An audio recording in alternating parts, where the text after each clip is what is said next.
الحمد للہ وکفا وسلام علی عبادہ الذین اصطفى اما بعد فاعوذ باللہ من الشیطان الرجیم بسم اللہ الرحمن الرحیم واتل علیہم نبأ الذی آتیناہ آیاتنا فانسلخ منها فاتبعہ الشیطان فکان من الغاوین صدق اللہ العظیم وقد قال النبی صلی اللہ علیہ وسلم ما شاء اللہ کان وما لم یشاء لم یکن او کما قال علیہ الصلاۃ والسلام اللہم صل علی سیدنا محمد وعلی آل سیدنا محمد وبارک وسلم صلی اللہ علی النبی الامی صلی اللہ علی النبی الامی۔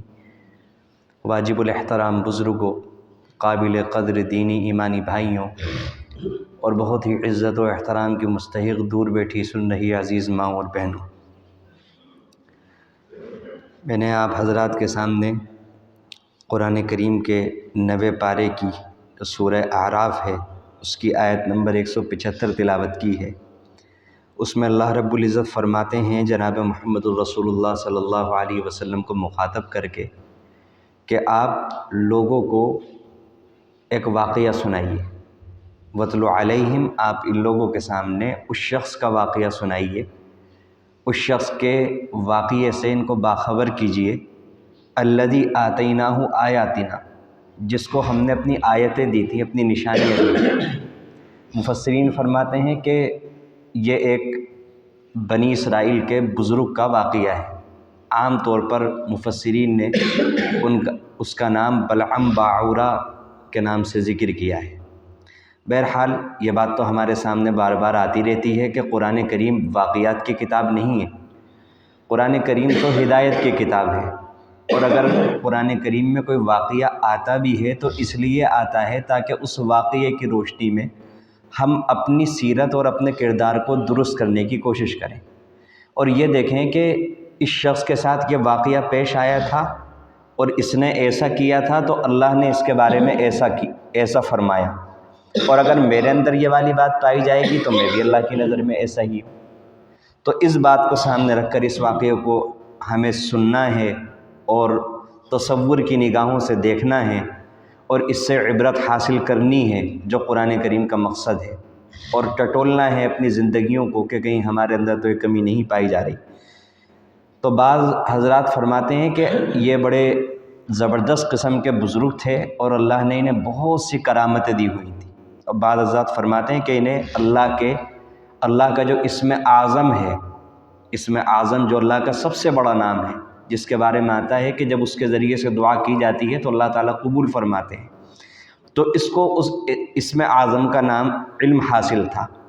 وہ جو ایک بار واقعے کا تذکرہ آیا تھا حضرت سلیمان علیہ الصلوۃ والسلام کا، اور وہاں پر تخت کا تذکرہ آیا تھا، تو وہاں پر یہ بات آئی تھی کہ جس شخص کو اللہ نے کتاب کا علم دیا تھا وہ لے کر کے آئے اس تخت کو، تو وہاں پر بھی مفسرین فرماتے ہیں کہ جنات سے بھی زیادہ جو طاقتور تھے وہ انسان تھے، وہ جن نہیں تھے، اور انہیں اللہ کے اسم اعظم کا علم حاصل تھا۔ تو اللہ کا اسم اعظم ظاہر ہے کہ اللہ کا وہ نام جو ایک خاص نام ہے، سب سے بڑا نام ہے، اس کی تاثیر کے مقابلے میں تو کوئی چیز کوئی حیثیت ہی نہیں رکھتی۔ تو اتنے زبردست یہ بزرگ تھے کہ اللہ کے یہاں ان کا بڑا مقام تھا اور اللہ کے بڑے فضل تھے ان کے اوپر، اور اللہ کے یہاں یہ وجیہ تھے، اور اس کے اثرات یہ تھے کہ ان کی دعائیں قبول ہوا کرتی تھیں، کیونکہ جو انسان اللہ کے یہاں معزز ہوتا ہے تو اللہ کے یہاں معزز ہونے کا اثر دنیا میں بھی یقیناً پڑتا ہے، اور لوگوں کے دلوں میں اس انسان کے لیے عظمت اور عزت اور محبت کے جذبات خود بخود پیدا ہو جاتے ہیں۔ اور جو انسان اللہ کے یہاں وجیہ نہیں ہوتا، اللہ کے یہاں اس کی کوئی حیثیت نہیں ہوتی، تو اس انسان کے لیے لوگوں کے دلوں میں جگہ نہیں ہوتی۔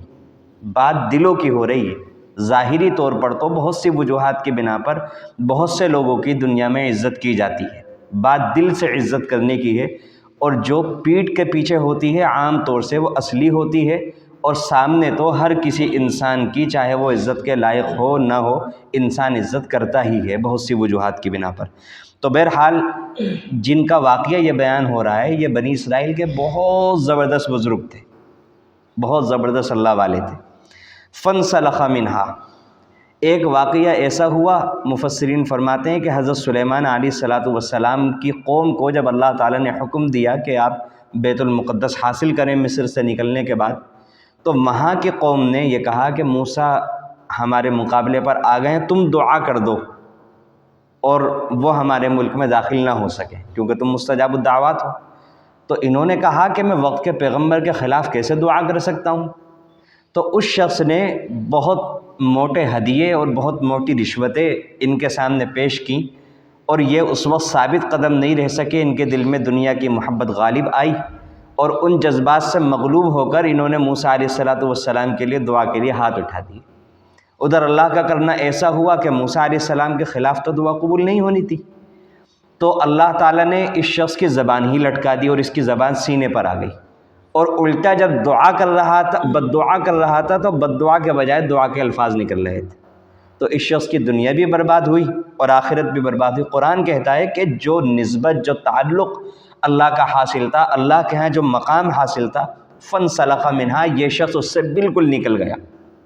یہ سلخ جو لفظ ہے یہ ایسے موقع پر استعمال ہوتا ہے جیسا کہ سانپ وہ اپنی کینچلی سے نکل آتا ہے اور سانپ کے اوپر اس کی پرانی والی کھال کا، کینچلی کا کوئی اثر باقی نہیں رہتا، تو قرآن نے وہ لفظ استعمال کیا ہے کہ ایک گناہ کی بدولت اس سے وہ نسبت، وہ اللہ کے ساتھ جو تعلق تھا، اس کی اللہ کے یہاں مقبولیت ایسی ختم ہو گئی کہ جیسے اس کے ساتھ تھی نہیں۔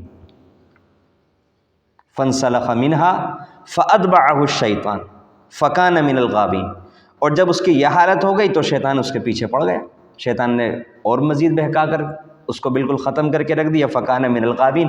نتیجہ یہ ہوا کہ کہاں تو قرآن یہ تذکرہ کر رہا ہے آیت کے ٹکڑے میں الذی آتیناہ آیاتنا، جس کو ہم نے اپنی نشانیاں دی تھی، اور کہاں اسی آیت کے آخری حصے میں آ رہا ہے فاتبعہ الشیطان فکان من الغاوین، وہ گمراہ ہو گیا۔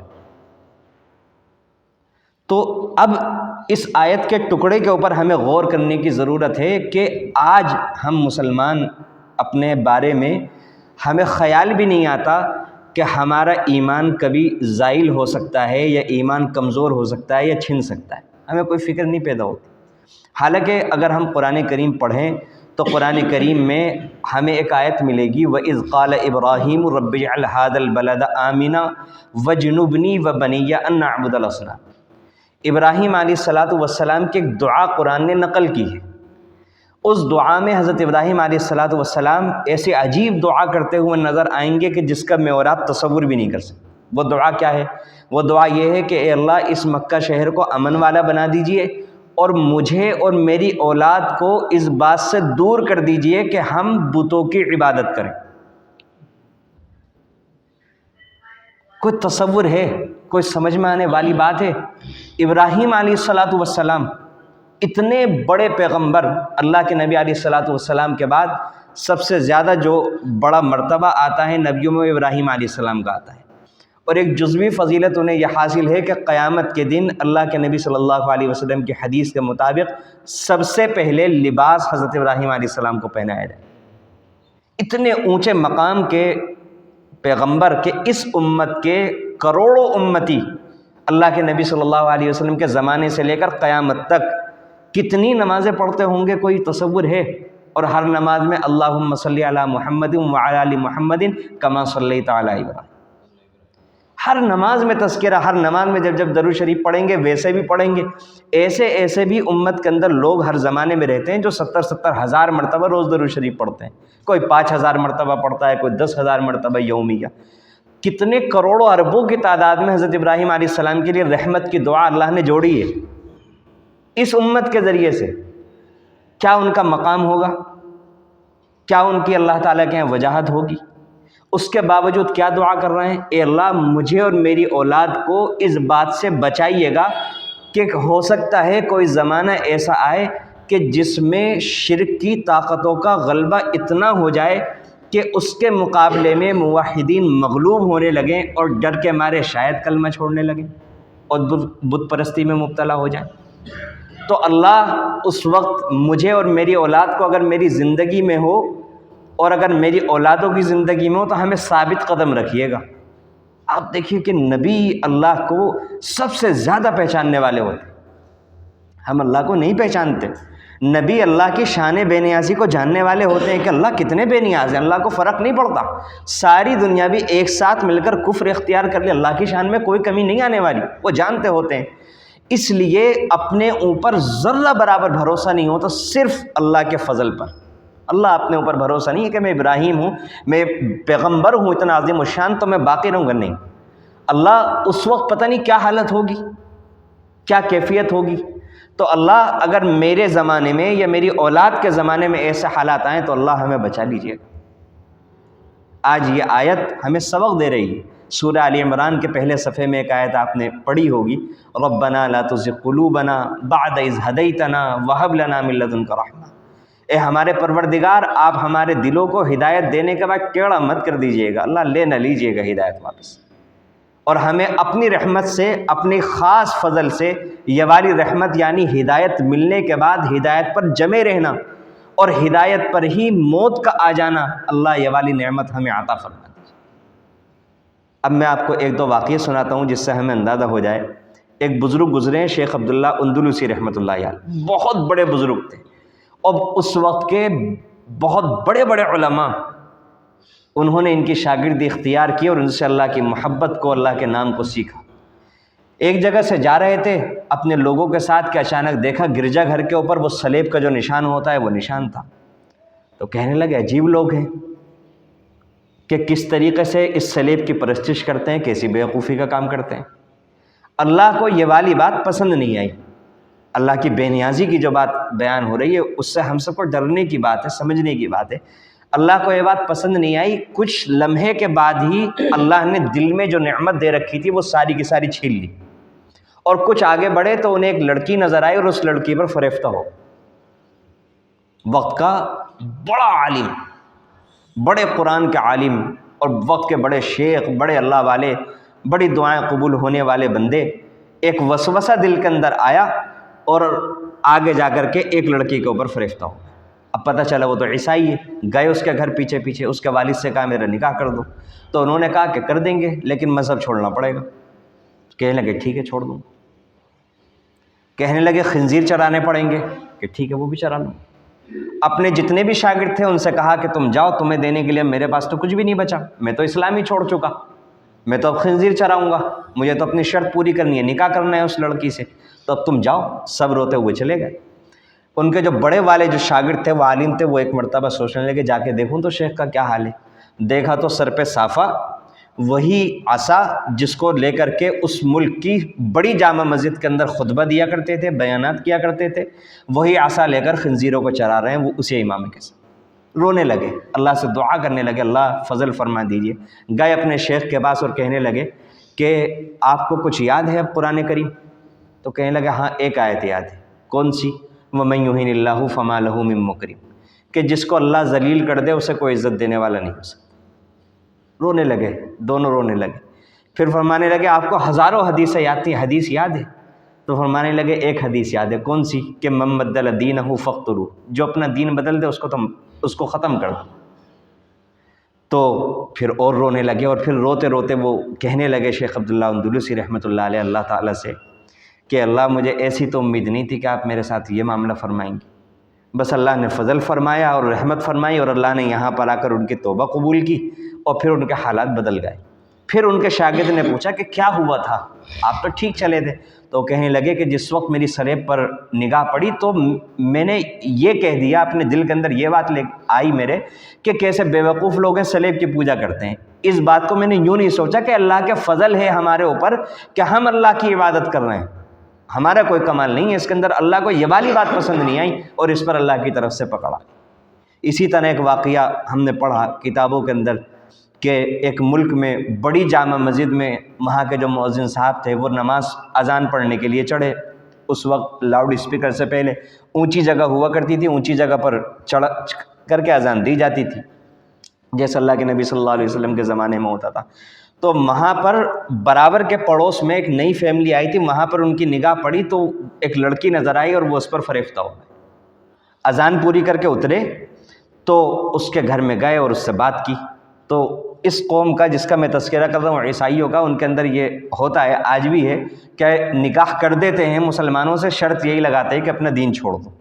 تو یہاں پر بھی یہی بات ہوئی، تیار ہو گئے، مرتد ہو گئے، اور باقی پھر ناشتے پانی کے لیے انہوں نے کہا اوپر چلتے ہیں، اوپر والے کمرے میں بیٹھیں گے۔ جیسے ہی چڑھنے لگے تو زینے پر سے پیر پھسلا اور سر کے بل گرے، اور پیچھے سر میں ایسی جگہ پر چوٹ لگی کہ گردن کی ہڈی ٹوٹ گئی اور وہیں مر گئے۔ یہ دو واقعات اور ابراہیم علیہ السلام کی دعا اور یہ والا واقعہ، یہ آج کے حالات کی روشنی میں کیا ہمارے دل کو اور دماغ کو یہ سوچنے پر مجبور نہیں کرے گا کہ اللہ کتنے بے نیاز ہیں، اور کیا ہمارے دل کے اندر یہ تینوں چاروں باتیں سامنے رکھ کر یہ بات نہیں آنی چاہیے کہ ہم اپنی دعاؤں میں یہ دعا ضرور شامل کریں کہ اللہ آپ کا شکر ہے، آپ نے ایمان کی دولت سے نوازا، اللہ ایک احسان ہمارے اوپر اور ہماری نسلوں کے اوپر اللہ یہ اور کر دیجیے گا کہ ایمان پر ماریے گا۔ بہت رونے کی ضرورت ہے اس وقت، بہت گڑگڑانے کی ضرورت ہے اس وقت۔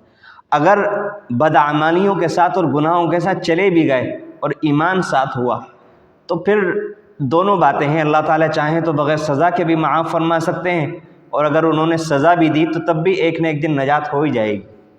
لیکن اگر انسان کے پاس ایمان ہی نہیں ہوا پھر تو بس دنیا میں ہم یوں پریشان کیے گئے، یوں ہمارے اوپر ظلم کے پہاڑ توڑے گئے کہ دنیا والوں نے ہمیں ایمان والا سمجھا، اور اللہ کے یہاں اگر یوں مارے گئے کہ ہم ایمان کے ساتھ رخصت ہی نہیں ہوئے تو ہماری تو دنیا بھی برباد ہو گئی اور ہماری تو آخرت بھی برباد ہو گئی۔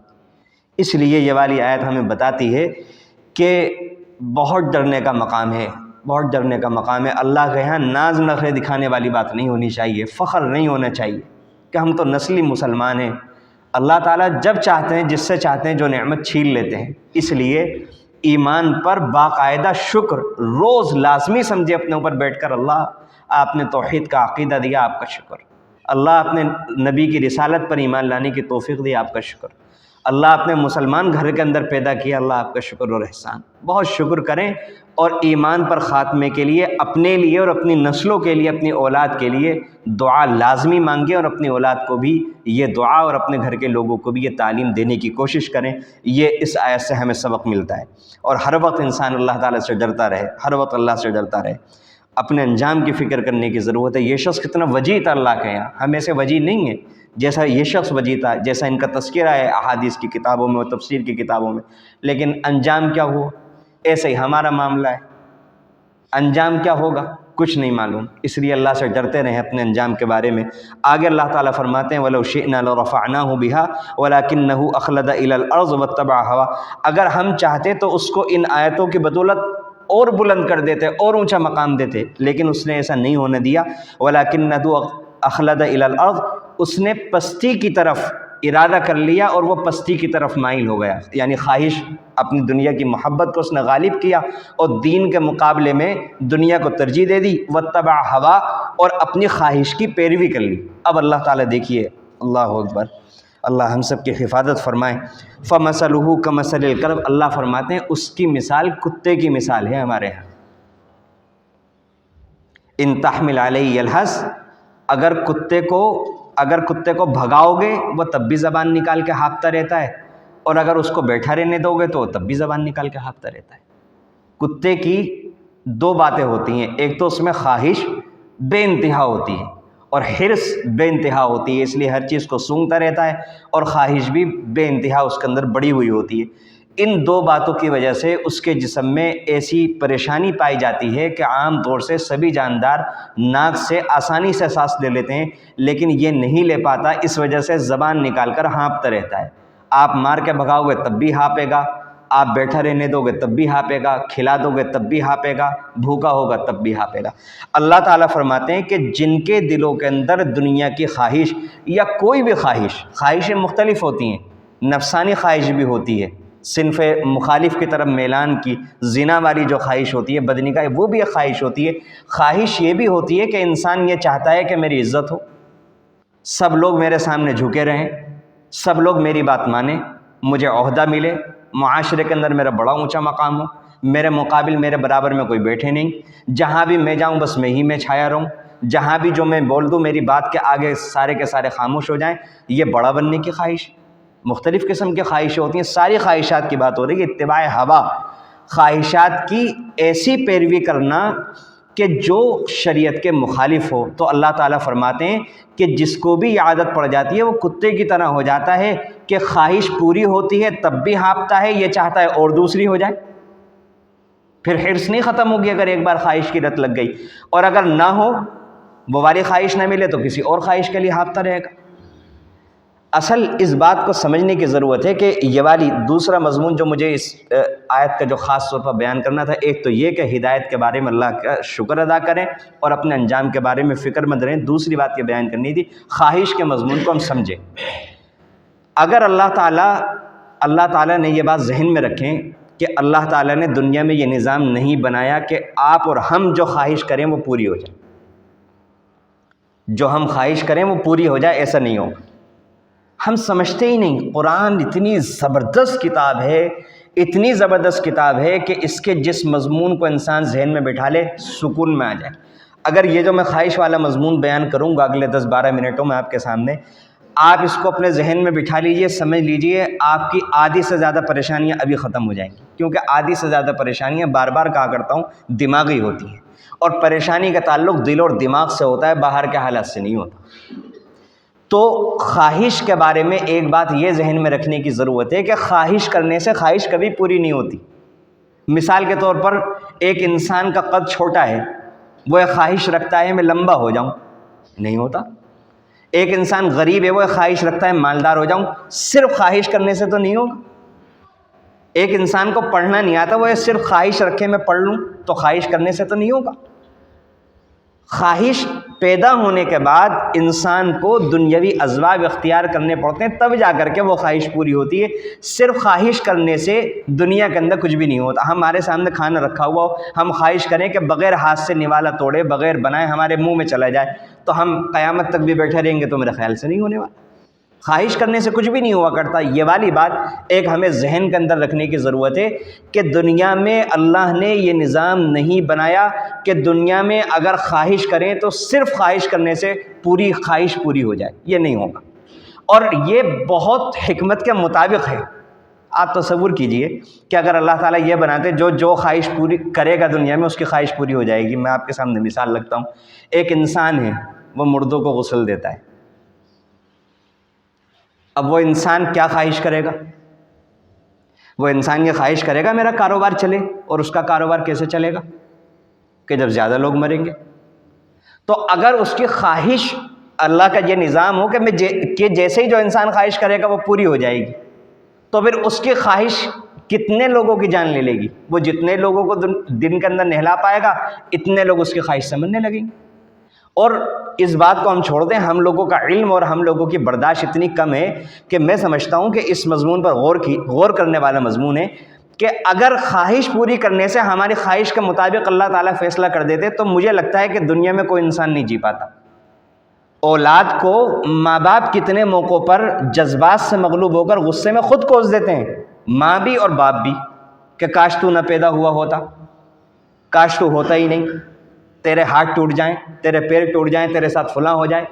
تو شاید میرے خیال سے کوئی بچہ 1 سال رہ لیتا، کوئی 2 سال رہ لیتا، کوئی 3 سال رہ لیتا، تو ماں باپ سے ہی بچے نہیں بچ پاتے، اور اگر ماں باپ سے بچ جاتے تو شاید دوسرے رشتہ داروں سے نہ بچ پاتے، اور اگر رشتہ داروں سے بچ جاتے تو شاید اور لوگوں سے نہیں بچ پاتے۔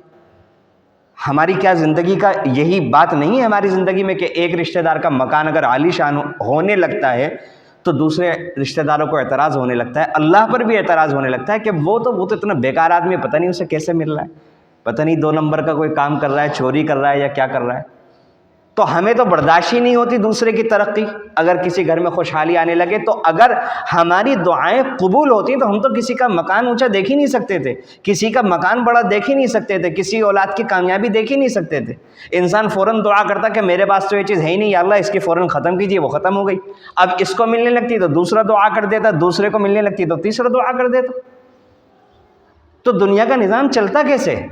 یہ اللہ کا جو بھی نظام ہے، یہ میں نے 1-2 مثالیں اس لیے دیں، اور کبھی کبھی تو سچی بات یہ کہ غیرت اور شرم بھی آتی ہے کہ ہم کیسے نوکر اور کیسے بندے ہیں کہ اللہ کی بات کو قبول کرنے کے لیے سمجھانا پڑتا ہے مثالیں دے دے کر۔ اگر ہمارا کوئی نوکر ہو جو ہمارے یہاں نوکری کرتا ہو، ہمارے کارخانے میں، ہماری فیکٹری میں، ہمارے آفس میں، ہم اس سے کہیں کہ پانی پلا دو، وہ یوں کہے کہ اس کی حکمت بتاؤ، تو کیا خیال ہے ایسے نوکر کو ہم رکھ لیں گے؟ برداشت کر لیں گے اس کا یہ سوال کہ جو ہر بات پر یہ کہتا ہے کہ پہلے حکمت بتائیں کہ مجھے پتہ تو چلے کہ یہ والے جو حکم دے رہے ہیں آپ، یہ بہتر ہے، یہ صحیح ہے؟ تو میرے خیال سے انسان 2 منٹ میں برداشت نہیں کرے گا اور اس کی چھٹی کر دے گا کہ مجھ سے تو سوال پوچھے گا، حالانکہ وہ بھی انسان تو دونوں برابر ہیں، لیکن اتنی اونچ اور نیچ ہم انسان، ہم مسلمان بھی سمجھتے ہیں۔ تو اللہ کا اور بندے کی کیا نسبت ہے؟ یہاں تو اونچ اور نیچ کا کوئی ترازو ہی نہیں ہے جس میں تولی جا سکے، کوئی حیثیت ہی نہیں ہے انسان کی، پھر ہمیں حکمتیں بیان کرنی پڑتی ہیں، لیکن ٹھیک ہے، آج جیسا موقع ہے، جیسی ایمانی کمزوریاں ہیں تو کرنی پڑ رہی ہیں۔ بہرحال اللہ کا حکم تو، لیکن ایک مسلمان کا ایمان یہ ہونا چاہیے کہ اللہ کا حکم جیسے ہی آئے تو وہ اس کو مان لے۔ بہرحال میں یہ بیان کر رہا تھا کہ خواہش کرنے سے، صرف خواہش کرنے سے خواہش کبھی دنیا کے اندر نہیں پوری ہوگی، اور یہ اللہ کا نظام بالکل حکمت اور مصلحت کے مطابق ہے۔ اگلی بات سنیے کہ دنیا میں اللہ کا نظام الٹا ہے، دنیا میں اللہ کا نظام الٹا ہے۔ کسی چیز کی خواہش کرنی چھوڑ دیں تو عام طور سے وہ چیز ہونے لگتی ہے۔ جو انسان یہ چاہتا ہے کہ میری لوگ عزت کریں، تو اگر وہ شرری قسم کا انسان ہے تو اس کے شر سے بچنے کے لیے لوگ سامنے تو اس کی عزت کر لیں گے، پیچھے نہیں کریں گے۔ لیکن جو انسان اپنے آپ کو بہت بڑا سمجھتا ہے، حقیقی عزت جس کا میں تذکرہ کر رہا تھا شروع بیان میں، وہ انہی لوگوں کو نصیب ہوتی ہے جو اپنے آپ کو کمتر اور اللہ کے سامنے ذلیل سمجھتے ہیں۔ اس کے بغیر جب تک انسان اپنے آپ کو کچھ نہ سمجھے کہ میری کیا حقیقت ہے، میری کیا اوقات ہے، اللہ کا شکر ہے اللہ نے ہم سب کے اوپر پردے ڈالے ہوئے ہیں۔ سب ایسے ہمارے اعمال ایسے ہیں کہ اگر اللہ تعالیٰ ظاہر کر دے تو کوئی کسی کو اچھا نہیں سمجھ سکتا۔ سب بیان کرنے والا کیا اور سننے والا کیا، اللہ نے سب کے ساتھ ستاری کا معاملہ کیا ہوا ہے۔ یہ کون سی چھپی ہوئی بات ہے، ہر انسان اپنے آپ کو خوب جانتا ہے۔ تو یہ والی چیز ایسی ہے کہ ہمیں ذہن میں بٹھا لینی چاہیے کہ الٹا نظام ہے دنیا کا۔ دنیا میں اللہ نے الٹا نظام بنایا ہے کہ جس چیز کا آپ بہت زیادہ پیچھے پڑیں گے کہ یہ ہو جائے، یہ ہو جائے، یہ ہو جائے، نہیں ہوگا۔ اور اگر ہم اللہ کی مرضی میں راضی ہو جائیں گے، کوشش کریں، اسباب اختیار کریں، پھر نہ ہو تو مان لیں کہ یہی ہمارے حق میں بہتر تھا، اللہ کی مرضی، ہم راضی ہیں، تو زندگی آسان ہو جائے گی۔ اور جو انسان اس بات کو اپنے دل میں نہیں بٹھائے گا اور وہ خواہش کے پیچھے لگا رہے گا تو اس کی زندگی مشکل ہے۔ اب ان دونوں تینوں باتوں کے بعد ہم اپنی زندگیوں میں نظر دوڑا لیں کہ ہماری 60-70% پریشانی یہی ہے کہ ہم ان چیزوں کے لیے پریشان ہیں جو ہمارے پاس نہیں ہیں۔ جو چیزیں ہمارے پاس ہیں ہم ان پر کبھی شکر ادا نہیں کرتے، اس پر کبھی خوشی کا اظہار نہیں کرتے۔ ہر انسان کے پاس جو چیز نہیں ہے اس کے لیے شکوے شکایت اللہ سے کہ یہ والی چیز نہیں ہے، اس کی خواہش کہ اب یہ والی چیز مجھے مل جائے، اب یہ والی چیز مل جائے۔ جو ہے اس پر انسان کبھی بھی شکر گزار نہیں ہو، اور خواہش کرتا رہے انسان، خواہشات کبھی بھی پوری نہیں ہوتی۔ ایک خواہش پوری ہوتی ہے، دوسری پیدا ہو جائے گی، دوسری کے بعد تیسری پیدا ہو جائے گی۔ تو سمجھداری اسی میں ہے، سکون اللہ تعالیٰ نے اسی بات کے اندر رکھا ہے کہ انسان اپنی جتنی خواہشیں، جتنی شریعت نے اجازت دی ہے اتنی خواہش پوری ہو جائے، بس اللہ کا شکر ادا کرے، اس سے زیادہ کی تمنا نہ رکھے، اپنی آخرت کی تیاری کرتا رہے۔ اور اگر اس سے زیادہ کے چکر میں انسان پڑتا ہے تو پھر اپنا جو آخرت کا مقصد ہوتا ہے اس سے انسان غافل ہونے لگتا ہے، اور صرف خواہش کرنے کی بنیاد پر میں نے بتایا کہ دنیا تو ملے گی ہی نہیں اور آخرت بھی انسان کے ہاتھ سے چھوٹ جاتی ہے۔ خواہش کے پیچھے جو چلنے والا بندہ ہوتا ہے اس کی آنکھوں پر ایسی پٹی بن جاتی ہے کہ وہ دنیاوی مزے کے چکر میں، جو مزہ ختم ہونے والا ہے، جو مزہ پائیدار نہیں ہے، اور جس مزے کا ملنا یقینی بھی نہیں ہے، پتہ نہیں ملے گا بھی نہیں ملے گا، اس مزے کو حاصل کرنے کے چکر میں اپنی ساری عمر گوا دیتا ہے اور اس مزے سے محروم ہو جاتا ہے جو مزہ ہمیشہ رہنے والا ہے۔ اس کے مقابل جو انسان اپنی خواہش کو لگام ڈال کے رکھتا ہے شریعت کی، لگام ڈال کر رکھتا ہے شریعت کی، نکیل ڈال کر کے رکھتا ہے شریعت کی، وہ انسان مزے میں رہتا ہے۔ میں نے شروع میں آیت پڑھی تھی، ماشاء اللہ کانا وما لم یشاء لم یکن، جو اللہ چاہتا ہے وہ ہوتا ہے، جو اللہ نہیں چاہتا وہ نہیں ہوتا۔ ہم دنیا میں کتنی دفعہ دیکھتے ہیں، روز دن میں کوئی انسان ایسا ہے کہ جو چاہتا ہو وہ سب کچھ ہو جاتا ہو۔ ایک نہیں ملے گا پوری دنیا کے اندر، پوری دنیا کا کسی بھی ملک کے پرائم منسٹر ہو، کسی بھی ملک کا صدر ہو، کوئی بھی ہو، سکندر اعظم کیوں نہ ہو، کسی کی آج تک دنیا میں ساری خواہشیں پوری نہیں ہوئی۔ ایک دن بھی ایسا نہیں گزرے گا کہ جس دن انسان یہ کہ میں نے جو چاہا وہ سارا کا سارا ہو ہی نہیں سکتا۔ اللہ تعالیٰ نے دنیا کا نظام ہی ایسا بنایا ہے کہ انسان جو چاہتا ہے اللہ تعالیٰ کہیں نہ کہیں اس کی چاہت کو توڑتے ہیں، اور اللہ نے یہ نظام بنایا ہی اسی لیے تاکہ انسان کو یہ یاد رہے کہ تو بندہ ہے، اپنی اوقات میں رہے اور اپنی حیثیت پہچان کر کرے۔ دیکھ تیرے ہاتھ میں اگر ہوتا، مالدار جو لوگ ہیں اگر انہیں اپنے مالوں پر زوم ہو تو آپ دیکھ لیجئے کہ مال کے ذریعے سے انسان چشمہ تو خرید سکتا ہے، بینائی نہیں خرید سکتا۔ مال کے ذریعے سے دوائیں تو خرید سکتا ہے، صحت نہیں خرید سکتا۔ مال کے ذریعے سے کتابیں تو خرید سکتا ہے، علم نہیں خرید سکتا۔ مال کے ذریعے سے خوشی نہیں خریدی جا سکتی، مال کے ذریعے سے دل کا سکون نہیں حاصل کیا جا سکتا، مال کے ذریعے سے اللہ کا قرب نہیں حاصل کیا جا سکتا۔ تو اللہ تعالیٰ نے نظام ایسا بنایا ہے کہ انسان کی ترتیبیں روز بگڑتی ہیں۔ انسان سوچتا ہے کہ اور پورا مطمئن ہو جاتا ہے کہ اب تو یہ والا کام ایسا ہو جائے گا، وہ جو سوچا ہوتا ہے وہ ہوتا نہیں، اور جس کا تصور بھی نہیں تھا وہ ہو جاتا ہے۔ اللہ کا نظام ہے، اسی کے ذریعے سے سمجھ میں آتی ہے یہ بات کہ اس کائنات کا اصل نظام چلانے والا وہ اللہ رب العزت ہے، وہ اللہ رب العزت کی ذات ہے۔ تو اس لیے خواہش کی بات یہ آئی کہ انسان خواہشات کی بندگی میں نہ لگے۔ اب ہم اپنی ساری زندگیوں کا جائزہ لے لیں، سونے کی خواہش میں نمازیں چھوٹ رہی ہیں، مال کے خواہش کے اندر ہمارا جو حال ہے وہ ہمارے علم کے اندر ہے کہ مال کی اور صرف کمانے کی خواہش کے اندر نہ اللہ کا حکم سمجھ رہے ہیں، نہ اپنی دینی ذمہ داریاں سمجھ رہے ہیں، سمجھ میں نہیں آتا ہماری زندگی کس رخ کے اوپر جائے۔ خواہش جو ہے اتنی خطرناک چیز ہے، ایک مثال ابھی ذہن میں آئی، اس سے اندازہ ہوگا کہ ایک بچے نے اپنے والد سے خواہش کی کہ آپ مجھے موبائل دلا دیجیے۔ دیکھنے میں دیکھیے خواہش، والد نے ٹھیک ہے آج کے حساب سے خواہش پوری کر دی، موبائل دلا دیا۔ اب جب موبائل آیا تو موبائل کے بعد اس نے اگلی خواہش کی، ظاہری سی بات ہے کہ آج کل تو موبائل کے ساتھ سم تو دلائی جائے گی، سم دلا دیجیے، سم دلا دی۔ اب سم ملنے کے بعد شروع میں اس نے گیم کھیلے، شروع میں اس نے یوٹیوب پر ویڈیو دیکھی، لیکن پھر ہوتے ہوتے فیس بک کے ذریعے سے کسی اور ذریعے سے اس کا کسی سے تعلق ہو گیا، اور تعلق ہونے کے بعد پھر آگے اس کا کسی کے ساتھ جب تعلق ہوا، اب وہ موقع آیا، وہ مرحلہ آیا کہ اب ماں باپ چاہتے ہیں کہ فلاں جگہ شادی کر لے، اب بچہ نہیں کر رہا ہے۔ اب دو ہی باتیں ہوں گی، یا تو بچہ غالب آئے گا۔ اب اگر بچہ غالب آ گیا ساری زندگی والدین ناراض رہتے ہیں، اور اگر والدین غالب آ گئے تو اب اولاد ساری زندگی ماں باپ سے ناراض رہتی ہے، اور جو آنے والی ہوتی ہے اس کا بھی حق ادا نہیں کرتا۔ اس کی بنیاد کہاں سے چلی؟ صرف خواہش پر۔ اور ابھی آپ نے دیکھا ہوگا، آپ نے سنا ہوگا کہ ابھی 2-2.5 ہفتے پہلے جو لال کنویں پر ایک شرمناک واقعہ ہوا، جو ایک بچے کو ڈالا گیا تھا پھر وہ نکل کر کے آیا، کتنی کم عمر بچوں کا وہ واقعہ ہے۔ یہ کیا ہے؟ یہ خواہش ہی تو تھی۔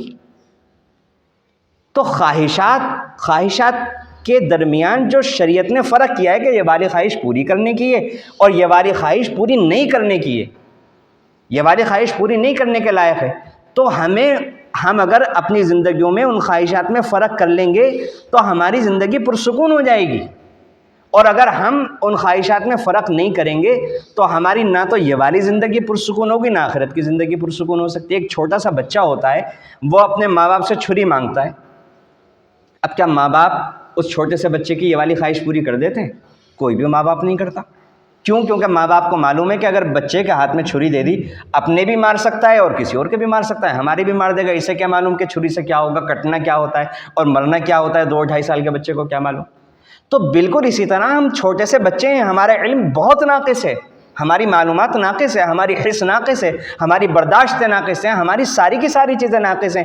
ہم اتنی عقل نہیں رکھتے کہ ہمیں معلوم ہو آگے تک کی اپنی ساری باتوں کا۔ ہو سکتا ہے بہت سی شریعت کی باتیں جب ہمارے سامنے آتی ہیں ہمیں اس کا نقصان نہ نظر آتا ہو، تو وہاں پر ہم یہ والی مثال تصور نہیں کر سکتے کہ ہم بچے تھے، ہم چھوٹے تھے، اور ہمارے ماں باپ جو ہمیں بتاتے تھے ہم مان لیا کرتے تھے کہ ہمارے ماں باپ ہیں، بڑے ہیں، ان کو ہم سے زیادہ تجربہ ہے۔ تو اللہ نے جو علم قرآن کے ذریعے سے ہمیں دیا ہے، اس علم کی روشنی میں بندے ہو کر کے اللہ کی بات کو رد کرتے ہوئے کیا ہمیں شرم نہیں آتی؟ سوچنے کی بات ہے، غور و فکر کرنے کی بات ہے کہ خواہش انسان کو بالکل اندھا بنا دیتی ہے، خواہش انسان کو بالکل گرا دیتی ہے، خواہشات کے چکر میں انسان ذلیل سے ذلیل ہو جاتا ہے۔ آپ دیکھیے کہ شادیوں کے موقع کے اوپر انسان کی اور انسان کے اہل خانہ کی اور جو معاشرتی ایک نظام ہے، اس چکر میں کہ آج کل شادی کے نظام میں انسان نے اپنی حیثیت اور شان و شوکت دکھانے کا معیار شادی کو سمجھا ہوا ہے۔ اب کیا ہو رہا ہے کہ انسان کی حیثیت نہیں ہے، وہ قرض مانگ مانگ کر کے شادیاں کر رہا ہے۔ قرض لے کر کے شادی کر رہا ہے، دوسرے کے سامنے دستے سوال دراز کر کے وہ انسان شادی کر رہا ہے اور اپنی خواہشات کو پورا کر رہا ہے۔ اب اس خواہش پورے کرنے کے نتیجے میں وہ 10 سال مقروض رہے گا، 15 سال مقروض رہے گا، 20 سال مقروض رہے گا۔ اور قرض کیا ہے؟ ہماری کتابوں کے اندر آتا ہے، ہم نے پڑھا کہ قرض جو ہے غالباً لقمان علیہ السلام کا قول ہے یا کن کا میں نے پڑھا تھا کہ یا حدیث کے اندر ہے کہ قرض دن کی ذلت ہے اور رات کی بے چینی ہے۔ رات میں انسان بے چین رہتا ہے اور دن میں نکلتے ہوئے انسان شرماتا ہے کہ سامنے اگر جس سے میں نے قرض لے رکھا ہے وہ مل گیا اور مدت پوری ہو چکی ہے، وہ مجھے ذلیل کرے۔ لیکن انسان صرف خواہش پوری کرنے میں، لوگوں کو راضی کرنے کے لیے، لوگوں کی نظر میں اپنی امیج اونچی دکھانے کے لیے، اپنا اسٹیٹس جو نہیں ہے اس سے زیادہ لوگوں کے سامنے دکھانے کے لیے انسان یہ کر رہا ہے۔ تو خواہش، جہاں بھی انسان اپنی خواہش کے پیچھے پڑتا ہے وہاں انسان بیوقوفی کا کام کرتا ہے۔ تو شریعت نے جو خواہش پر اپنی جو لگام لگائی ہے، اس لگام کو ہم اپنے لیے نعمت سمجھیں، اور جہاں شریعت نے کہا کہ اپنے خواہش روک لو وہاں رک جائیں، اور جہاں کہا یہ جائز طریقہ ہے یہاں پر اپنی خواہش پوری کر لو تو ہم اپنی خواہش پوری کر لیں۔ یہی ہماری دنیاوی زندگی کے سکون اور راحت کا ذریعہ ہوا ہے، اور یہی آگے بھی ہوگا، اور یہی ہماری قیامت میں بھی ہمیں جنت کے اندر داخلے کا ذریعہ بنے گا۔ اللہ رب العزت سے دعا ہے اللہ تعالی ہم سب کو عمل کی توفیق عطا فرمائے، آمین۔ وآخر دعوانا